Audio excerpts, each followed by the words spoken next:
Arrival on the shore of an unknown city. After weeks of uncertainty in battling the ocean's unpredictable tides, Lucas, Ana, Sarah, Miguel, and João finally glimpse a stretch of land that promises refuge. Exhausted but hopeful, the five disembark on a quiet beach, where the silhouette of a modern city rises in the distance. The city lights shimmer on the horizon like promises of a new home, and a sense of relief settles over the group, grateful to have finally found a place where they might rebuild their lives. As they walk along the sand, they feel a blend of relief and apprehension, as though an unseen shadow is watching.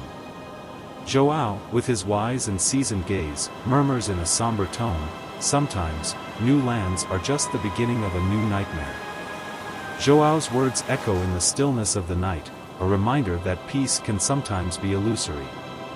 Adjusting to a new life. In the following weeks, each finds a way to adapt. Lucas, with his military training and determination, lands a job on the mayor's security team. His bearing and experience make him a trusted employee, and the routine brings him a sense of stability. His wife, Sarah, joins forces with João, and together they open an engineering firm, leveraging João's background as a former naval engineer. Their initial success brings the couple a sense of relief, offering a new chance for growth. Ana, the group's journalist, decides to transform her notes from the island into a book. By compiling her detailed records of their journey, their struggles, and dark discoveries, she creates a powerful, revealing narrative. The book quickly becomes a bestseller, drawing the curiosity of the city and cementing Ana's reputation. Meanwhile, Miguel establishes himself as a physician at a local hospital, dedicating himself to patients and rediscovering a sense of purpose that had once been lost. The days pass, and the group settles into this calm routine, frequently gathering to celebrate the new life they have secured. Despite the memories of the island still lingering in their minds, they are enveloped in a sense of normalcy, like a welcome breath of relief.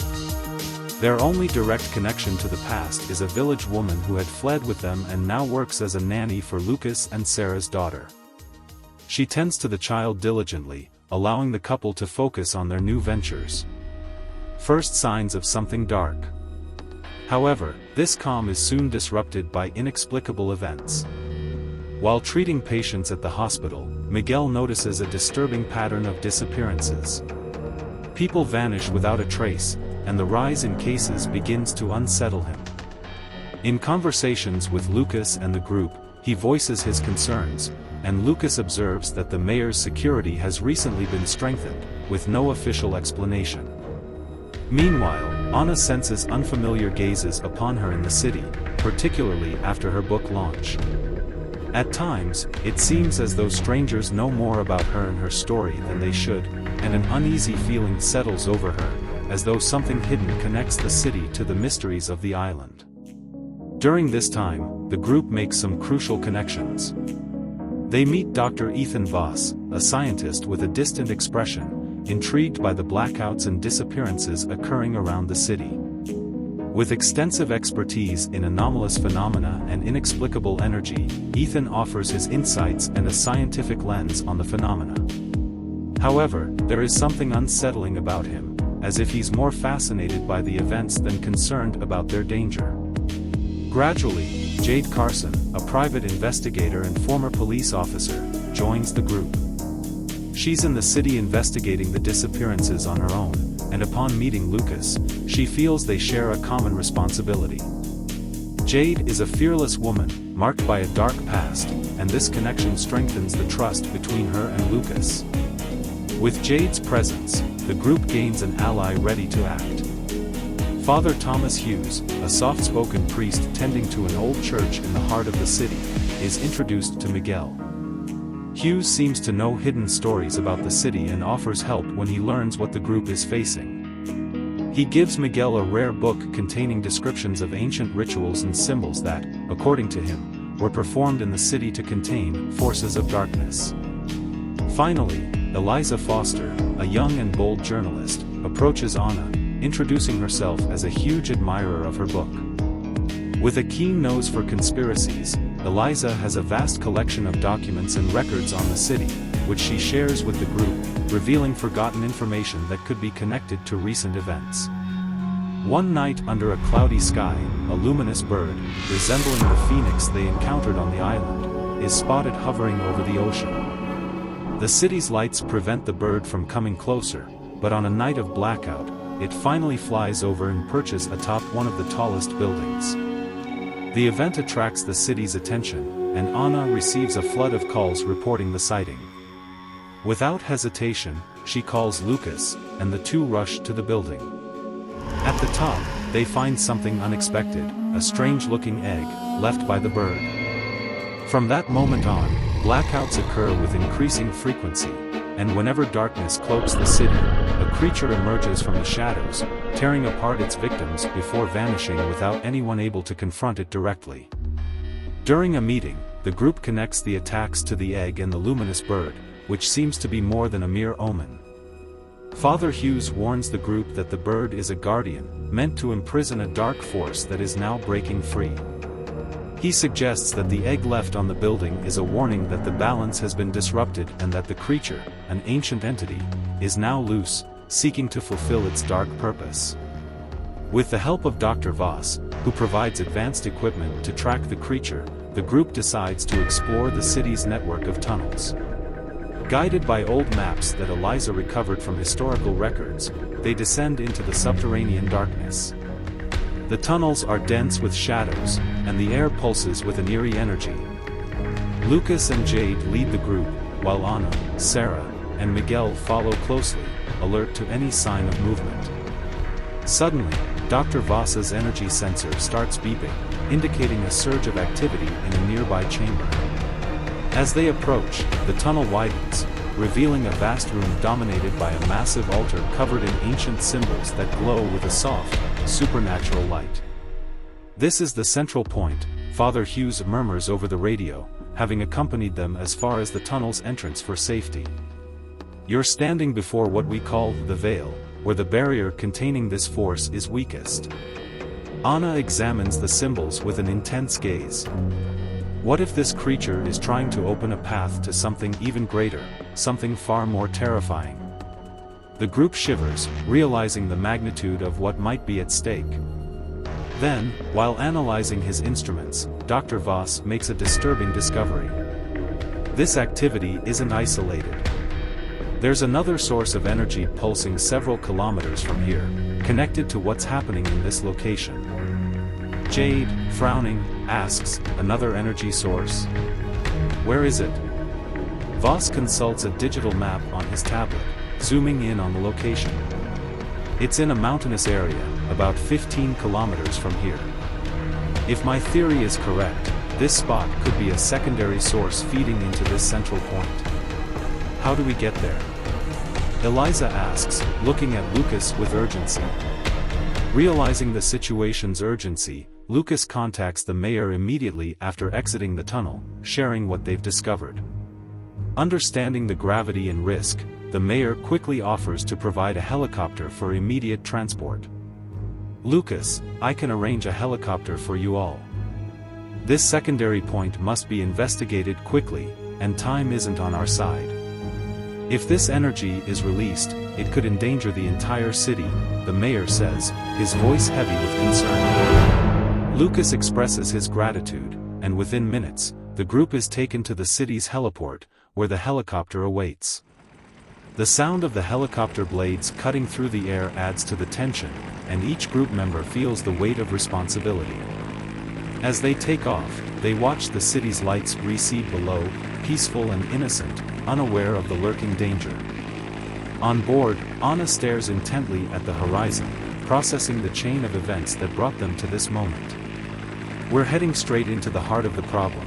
This may be our only chance to save the city," she murmurs. Beside her, Lucas grips Sarah's hand tightly. They both know this next step could define everyone's fate. The flight towards the mystery. The helicopter flies steadily over the city, its noise a constant hum, as the group gazes down at the shrinking lights below. The pilot, an experienced man appointed by the mayor, maintains a focused expression, though even he seems aware of the mission's gravity. As they enter the mountainous area indicated by Dr. Voss, the landscape becomes a maze of shadows and cliffs reflecting the moonlight. Lucas and Sarah exchange a quiet glance. Despite the claustrophobic space inside the helicopter, there is a momentary calm in the flight, as though the impending danger has not yet caught up with them. Dr. Voss, seated nearby, checks his portable instruments, monitoring energy readings. He mutters, intrigued, whatever's out there, it's intensifying. It's almost as if it's waiting. Tension mounts as the pilot announces that they're nearing the destination. But then, without warning, something strange occurs. A powerful vibration shakes the helicopter, followed by a sudden jolt. The control panel blinks with warning lights, and the helicopter sways wildly. The pilot fights to regain control, his face a mask of focus and fear. "Hold on. We're losing altitude," he shouts, struggling to steady the aircraft. The group clutches their seats, feeling the impact of the turbulence. Sarah clings to Lucas's hand, while Anna glances at Dr. Voss, noticing the shock in his expression. Suddenly, an electrical burst surges through the control panel, sending sparks and thick smoke into the cabin. The helicopter spins out of control, and the pilot yells that they're forced to make an emergency landing. The ground rushes up fast. The pilot shouts for everyone to brace themselves, and the helicopter hits the earth with a violent crash. Metal grinds and twists on and the helicopter skids down a slope, tearing through bushes and rocks, finally coming to a halt on its side in a clearing. After the crash, an eerie silence descends, broken only by the labored breaths of the survivors. One by one, the group members begin to stir, assessing their injuries. Lucas is the first to check on Sarah, who, despite a minor head wound, appears okay. Anna is curled up in one of the seats, catching her breath, while Dr. Voss struggles to free himself from the seatbelts, slightly dazed. "Is everyone all right?" Lucas asks, still dizzy but relieved to see they're all alive. "Yes, just a few scrapes," Jade replies, inspecting a shallow cut on her leg. The pilot, nursing an injured arm, confirms that the crash has badly damaged the helicopter. "We're stuck here. There's no way to get this bird in the air again, the control panel is fried, and the engine won't respond." Lucas looks over at Dr. Voss, who clutches the remnants of his equipment, realizing that much of it was destroyed in the crash. Most of the energy sensors are gone. "We won't be able to pinpoint the source accurately at sunrise," Voss says, a mixture of frustration and worry in his voice. Night falls with an oppressive silence. They all know that pressing forward in the dark forest would be suicide. They decide the safest option is to stay in the clearing until morning, using what little supplies and blankets remain from the helicopter. Each person settles in as best they can, trying to ignore the eerie sound of the wind whispering through the trees, like faint warnings. Huddled together, the group shares a rare feeling of vulnerability that they hadn't felt in a long time. There is no way back, no way forward until dawn, and the darkness around them seems almost alive, as if something is watching, waiting patiently. Night in the clearing, the whispering shadows. The night stretches on, and the temperature drops. With each gust of wind passing through the trees, the group feels as though they are being watched. Though everyone is exhausted, sleep remains elusive, the adrenaline from the crash still surges in their veins, and the surrounding darkness brings a suffocating sense of oppression. Each of them sits in silence, listening to the mysterious sounds that the forest emits, as though it hides secrets of its own. Lucas scans the group and sees the weariness on their faces. Sarah is lying beside him, resting her head on his shoulder, yet even she keeps her eyes open, as if waiting for any sign of danger. Dr. Voss inspects the remnants of his equipment, visibly frustrated by the loss of the energy sensors that could have aided their search for the source. Anna breaks the silence, her voice barely a whisper. "Have you ever wondered if we're really in control here? What if this city, this place, is part of something greater, something that's been watching us all along?" The group listens quietly, and Jade nods in agreement. I've felt that way since we arrived. It's as if this force knew exactly where we would be, as if the crash was orchestrated to keep us here, vulnerable. Miguel, the doctor, joins them, sitting nearby, rubbing his hands together for warmth. And what if this presence isn't just an energy? What if it's a consciousness that's lured us here, keeping us close enough to serve its purpose, yet always just out of reach? Miguel's words hang in the air, echoing a truth they all fear to admit. Lucas squeezes Sarah's hand, trying to reassure her, though doubt and fear flicker in her eyes. Strange sounds in the forest. Suddenly, a distant noise interrupts the silence, a dragging sound, like slow footsteps in dense foliage, drawing closer in irregular intervals. Everyone tenses, their eyes locked on the darkness. Lucas signals for silence. He stands up slowly, grabbing a flashlight that miraculously survived the crash, and aims its beam toward the source of the sound. The light cuts through the clearing, but reveals nothing beyond dark trees and thickening mist. Yet the sensation that something lurks within the shadows is undeniable. Anna, her voice trembling, whispers, "This reminds me of the island, that feeling that something was there, watching us, waiting for us to let our guard down." Dr. Voss approaches Lucas and whispers, "Maybe it's just the wind, or some animal." But his eyes betray his own unease. Dawn and an unsettling discovery. The night drags on, and the group spends those hours trying to rest as best as they can, though sleep is shallow and disturbed. Finally, after what seems an eternity, the first rays of light pierce through the canopy above. Dawn arrives, bringing a fleeting sense of relief, although the weight of the night still hangs over them. As they inspect the crash site and surroundings with the dawn's light, Eliza stumbles upon something unusual among the leaves. Peeling back a layer of moss from a nearby stone, she reveals a carved symbol, an exact match to the symbol they had seen in the city's tunnels. Anna gazes at the symbol with a grave expression and murmurs, "This place, it was chosen for a reason. Maybe we were never meant to leave here." Lucas looks at the others, now with a look of determination. "We're not letting this control us. We came here to face whatever this is. And if this symbol is here, then we're closer than we thought." Dr. Voss, now without his sensors, merely observes the site with a mix of fascination and unease. "Even without my equipment, I can sense an intensity here. It's as if this place is pulsing with energy, like something or someone chose this clearing as a meeting point." They decide to press forward, making their way through the forest as the day slowly brightens. Each step is accompanied by an uneasy silence, as the group tries to uncover the dark purpose that brought them here. They leave the clearing behind, but a sense of having been forever marked by the night lingers.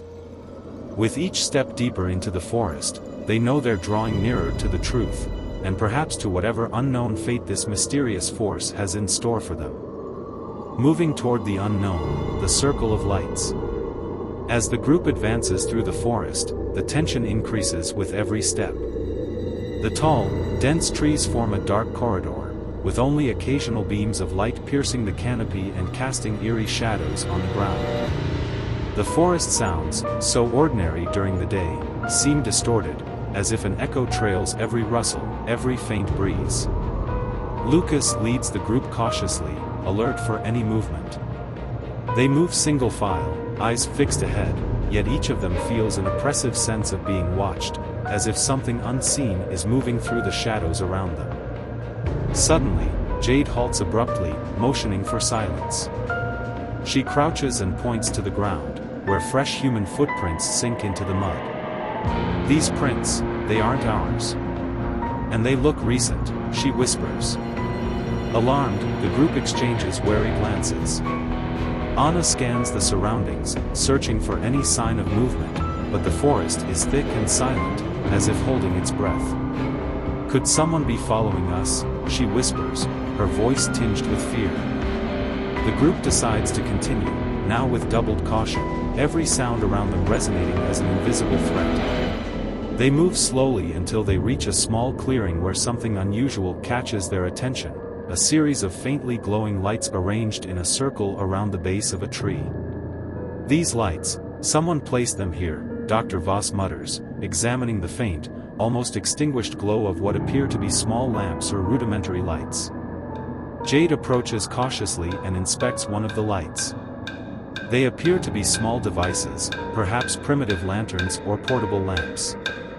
Whoever did this wanted us to see it, she whispers with a shiver. Then, a faint, haunting sound breaks the silence, a muffled crying, almost imperceptible, echoing from every direction. The group freezes, their hearts racing. The sound is faint, like a distant lament or the hidden sobs of someone lost in the shadows. Anna, almost breathless, murmurs, "Are you all hearing this?" Lucas nods, straining to pinpoint the sound. The crying seems to move, shifting around the clearing, increasing the eerie sense of dread. Dr. Voss, struggling to keep his composure, mutters, "It could be an acoustic illusion, the forest distorting sounds." Before he can finish, the crying escalates into a sudden, desperate scream that pierces the air, causing everyone to flinch instinctively.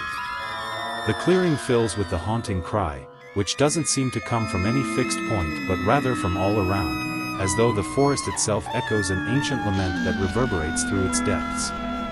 Sarah grips Lucas's arm, her breath quickening. "We need to get out of here, Lucas, this isn't normal." Lucas tries to control the rising fear, both for himself and for the group. "Let's get moving, but we need to stay calm," he says, though his voice betrays the growing tension.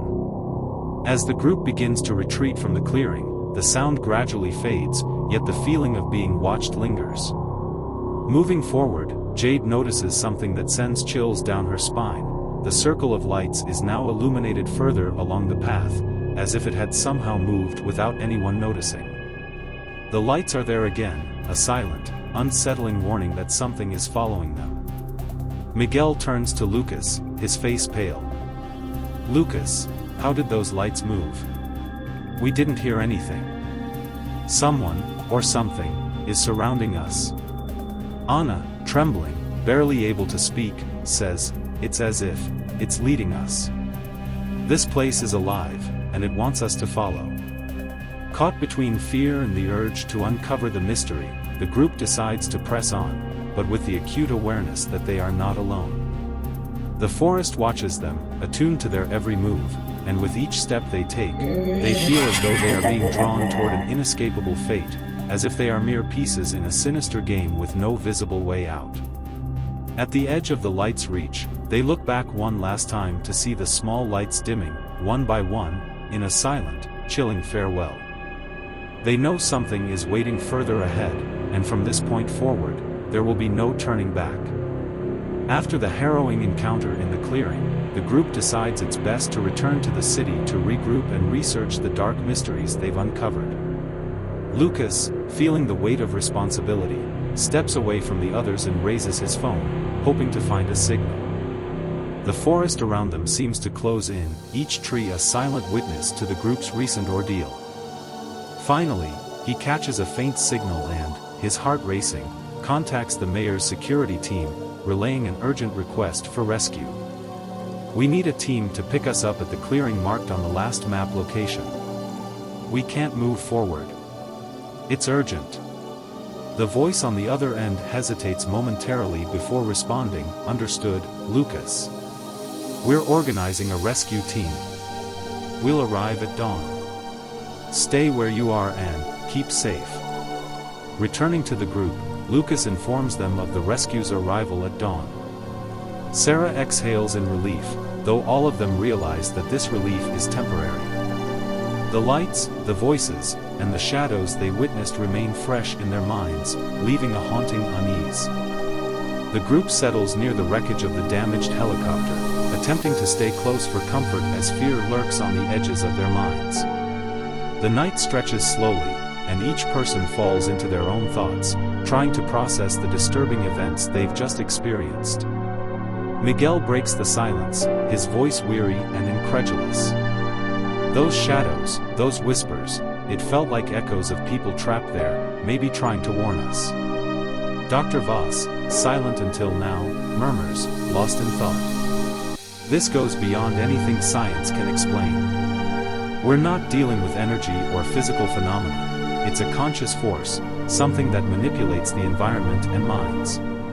Anna, sitting next to Eliza, looks up at the sky where stars shine indifferently to the earth below. The truth is, we're being tested. Not just by physical threats but by the limits of our own endurance against the unknown. Maybe it's a warning to stop, before we go too far. Lucas listens intently but remains silent, his gaze fixed on the distant horizon, where the city lies faintly visible through the shadows of the forest. He feels this is only the beginning, that the forces they encountered are not confined to this place. The city, once so close, now feels like a false refuge, unable to shield them from the horrors that seem to pursue them relentlessly. Dawn and the arrival of the rescue team. Finally, darkness begins to fade, and the first rays of sunlight break over the horizon, bringing a gentle, reassuring warmth. The group, relieved at the promise of safety, watches as the rescue team approaches. 2 jeeps driven by city security agents arrive, and Lucas, Sarah, Anna, and the others quickly climb aboard, eager to escape the ominous clearing. As they leave the forest, a sense of relief mingles with the heavy burden of what they have witnessed. The city seems to offer the illusion of safety, yet each of them carries the indelible marks of the things they saw, whispered echoes and ominous shadows in the lake's depths.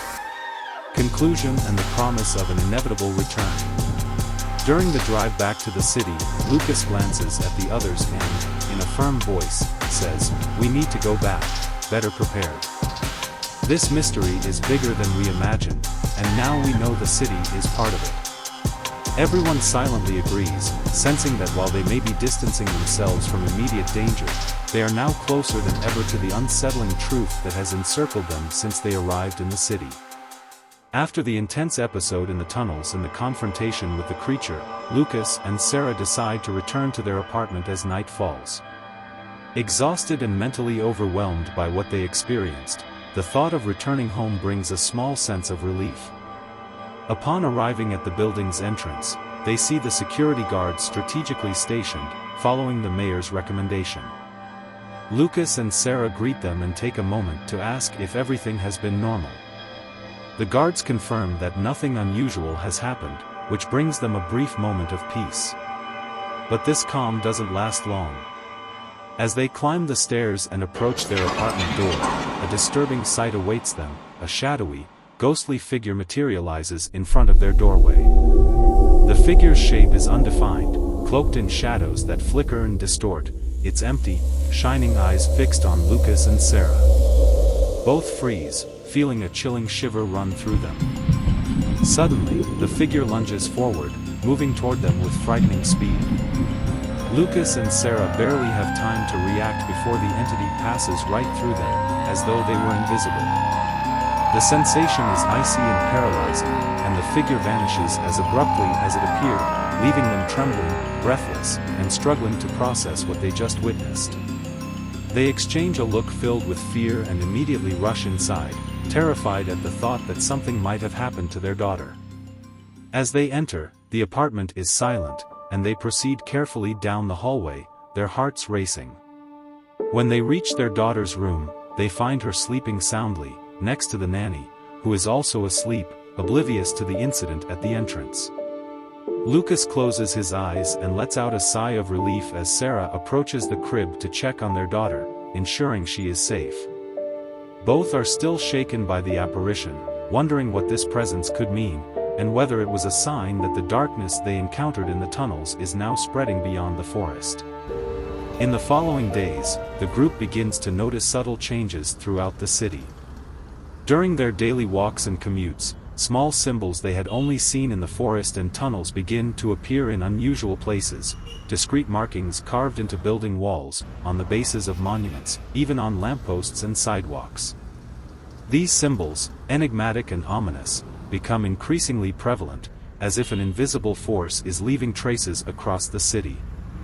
In a tense discussion, Lucas, Anna, and the others share their suspicions. It can't be a coincidence that these symbols are appearing all over the city, Anna notes, flipping through one of the ancient documents Eliza retrieved. It's as if the city itself is becoming part of the mystery we found in the forest. Lucas nods thoughtfully. These signs, it feels like we're being warned. But warned about what? The question lingers unanswered, heightening the atmosphere of unease and uncertainty. As the days pass, group members begin to experience recurring nightmares, all linked to the visions they encountered in the forest and the strange symbols spreading across the city. During his few moments of rest, Lucas repeatedly dreams of shadows moving through the corners of his apartment, seeming to watch him as he tries in vain to reach them. Anna wakes up several nights feeling as if she's being smothered by a thick fog, like the mist covering the forest lake, echoing with indistinct whispers around her. With each nightmare, the feeling that the city and forest are intertwined grows stronger. It's as if both places are pieces of a much larger puzzle. During a meeting, Miguel reveals that, aside from the symbols and nightmares, he has felt an inexplicable unease when crossing certain parts of the city, especially near older buildings. It's like there's something permeating these places, an unseen presence watching and waiting, he murmurs, his voice low and grave. Mysterious connection with the mayor and the discovery of ancient documents. Meanwhile, Anna and Eliza, in their research, uncover a series of old documents in the municipal library and the city's historical records office. These documents reveal that, many years ago, expeditions were organized to explore the same forest region where the group faced the creature and the lake. In the notes, they find accounts detailing the circle of lights and the whispers they heard, along with warnings from expeditions that mysteriously vanished. A worn excerpt from an explorer's diary carries an ominous message: not all of this city's mysteries wish to be uncovered. During a meeting with the mayor, Lucas casually mentions the recent strange occurrences, hoping to glean some clue. But he notices a subtle shift in the mayor's expression, a flicker of tension and discomfort before he regains his composure. This reaction heightens Lucas's suspicion that the mayor knows more than he's letting on about the phenomena troubling the city. Upon leaving the mayor's office, Lucas shares his suspicions with Sarah. He's hiding something, I'm sure of it, he says. It's as if he knows what's behind these disappearances and symbols but is keeping it from us. Sarah nods, realizing that the answers they seek might be even more deeply hidden than they anticipated. A confrontation with the supernatural and an impending choice. With the new discoveries and increasingly disturbing signs, the group begins to question whether they truly arrived in this city by chance or were drawn to it by an unseen force connected to what they found in the forest. Anna raises this possibility with a distant, thoughtful look. What if it wasn't a coincidence? What if something brought us here, to continue what we started on the island? Anna's words spark a growing sense of dread. Lucas reflects silently, remembering the ghostly apparition he and Sarah saw outside their apartment door. Perhaps the city is more deeply involved than they realize, a vital piece of the puzzle that this mysterious force is compelling them to solve. As the warnings and threats intensify, the group realizes that a choice must be made: withdraw and try to escape this dark influence, or confront the mystery once and for all, before it consumes them completely. The city and its shadowy secrets await them, posing a challenge they can no longer ignore. Tension mounts with each passing day, and the group members begin preparing for what seems like an inevitable confrontation. Jade, with her experience in security and investigations, helps Lucas reinforce the communication and defense equipment that now make up the group's survival kit. With Dr. Voss's support, they set up portable radios and small tracking devices, essential for monitoring each other, especially when venturing into the city's oldest, most mysterious areas. Meanwhile, Anna and Eliza intensify their research into the city, sifting through more records and forgotten documents in libraries and old buildings. In one of these searches, they find references to an ancient cult that, decades ago, attempted to contact supernatural forces in the depths of the forest. Accounts suggest that this cult performed rituals precisely where the group encountered symbols, as an attempt to establish a bridge between the city and an unknown world. One of these accounts states, "The city is the veil, the last point of containment before darkness spreads." At the same time, Miguel starts visiting Father Hughes more frequently, seeking a deeper understanding of the spiritual side of the events they are facing. Hughes shares with him the story of a group of monks who, in the past, tried to seal away evil forces with prayers and rituals surrounding the city, in an attempt to contain forces beyond scientific explanation. Hughes hands Miguel an ancient amulet, made of iron and marked with protective symbols. "This amulet is one of the last remnants from that time," says the priest. "It can protect you, but it will also make you visible to those who are out there." Miguel feels a shiver as he takes the amulet, realizing that protection comes with a cost. A new terrifying vision and the mystery of the symbols. One night, Sarah is jolted awake by a disturbing vision. In her dream, she walks through the city streets, deserted and blanketed in thick fog.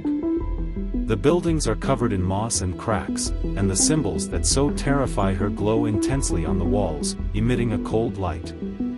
She sees shadows lurking in the alleys, human-like figures with empty gazes, reaching out to her as if trying to warn her.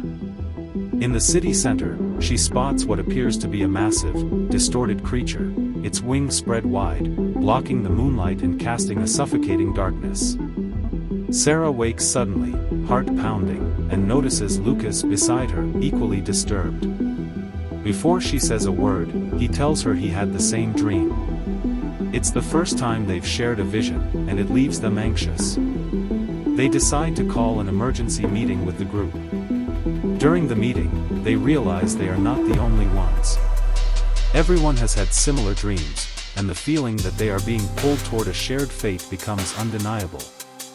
Eliza, eager and with a determined gleam in her eyes, suggests that this shared dream is a sign that the creature or the force watching them is closer than they realize. Decision to explore the mayor's old building. Uneasy with the recent discoveries, Lucas decides it's time to confront the mayor directly about what's happening in the city. During a visit to the office, he notices a revealing detail, a small sculpture on a shelf in the mayor's office, displaying the same symbol they found in the tunnels and on the city's walls. "This symbol, do you know what it means?" Lucas asks, trying to conceal his apprehension. The mayor observes Lucas with an unreadable expression, hesitating before answering. "Some things can't be revealed immediately, Lucas. This symbol is a reminder, a warning from ancient times. The city and what you've seen are more connected than you realize. Sometimes, it's best to leave certain mysteries untouched." The cryptic response only fuels Lucas's suspicions, and he decides to investigate the old building where the mayor works, which, according to Eliza, was once the center of the cult's attempts to control the mysterious force. The group gathers at night, determined to enter the building in search of answers. With flashlights and their prepared equipment, they move through the silent corridors, illuminated only by faint light seeping through the windows. When they reach the basement, they find a hidden passage leading to an underground chamber, where symbols are carved into the walls, and traces of candles and ancient bones cover the floor, remnants of old rituals. In the center of the room, they find an empty pedestal, except for an inscription, "The Guardian watches, the city resists." Eliza examines the inscription with a fearful expression and reveals that, according to the documents she read, the Guardian is a creature summoned to protect the city from an even greater force. But it now appears the Guardian no longer acts as a protector but rather as a harbinger of destruction. Leaving the building, they all feel they are nearing the truth but also the darkness surrounding it. They realize they cannot turn back, the city and its secrets are pulling them toward an inevitable conclusion. Lucas suggests they make one last effort to understand what is truly at stake, the link between the city, the cult, and the Guardian. On the way home, Lucas and Sarah discuss the difficult decision ahead. If they choose to confront the Guardian, they will be risking their lives and those of their friends, but fleeing now would mean abandoning all the answers they've sought. They know they are no longer dealing with a mere mystery but forces that defy all logic. As they part ways for the night, the group knows the next meeting could be their last, as the battle between light and darkness looms. Each of them chooses to prepare for what's coming, aware that the nightmares, symbols, and apparitions are merely the prelude to something much greater. The city awaits, and the Guardian watches, knowing the group is closer than ever to uncovering the secret buried in its shadows.